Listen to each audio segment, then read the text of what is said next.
So ayan, box natin itong nabili natin flat seat para Aerox version 2. Nabili natin ito sa Shopee sa halagang 1,600. Di pa kasama shipping fee. Pero as of now ay naka-promo ito ngayon. I think nasa 1,200 na lang ito. Pero nandyan na rin yan. So be it. Di ko alam anong ibig sabihin itong numero, no? Anyway, ito na yung flat seat natin mga idol. Yan yung nakalagay Moto Speed. Yan, kukunin natin siya mula sa makapal na plastic. Ito na siya mga idol, oh. Napakaganda ng hulma. Yan, pisil-pisilin muna natin ng konti. So, yan yung sa loob. Nakalagay na yung goma para di mapasukan ng tubig yung U-box natin. Ito, hindi ko alam para saan to. So, yan na siya. Flat na flat po talaga mga idol. Ayan sa may driver side.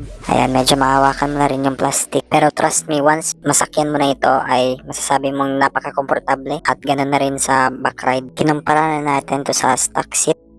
Ayan, halos magkapareha lang talaga sila. Ito yung sa bago. At ito naman yung sa luma. Ito yung ikinaganda ng ganito na brand kasi hindi mo na kailangang alisin yung goma mula dito sa stock seat at ilipat dito sa bago kasi meron na, unlike sa ibang brand mag-effort ka patanggalin yung goma. Syempre hindi na siya plug and play. Tinabi ko na yung dalawa and as you can see malayo yung agwat nila. I think nasa 2 to 3 inches ang nilalim ng bago nating seat. So huwag kayong mag-alala mga idol dahil hindi naman talaga masyado sasakitan yung mga puwet dyan. Ayan na, nakikabit na natin. Hindi ko na na-vlog yung paglalagay mismo ng upuan. Pero sobrang dali lang po talaga ilagay mga idol. Alisin nyo lang yung dalawang bolt na yan. Tsaka plug and play naman po yan. So napakadali lang po talaga.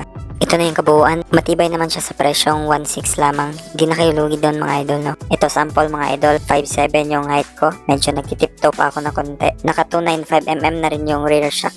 Maraming salamat sa panonood mga idol, no? Kung nagustuhan niyo yung video ko at nakakuha kayo ng idea, subscribe na lang po sa channel ko at palike na rin ang video. Salamat!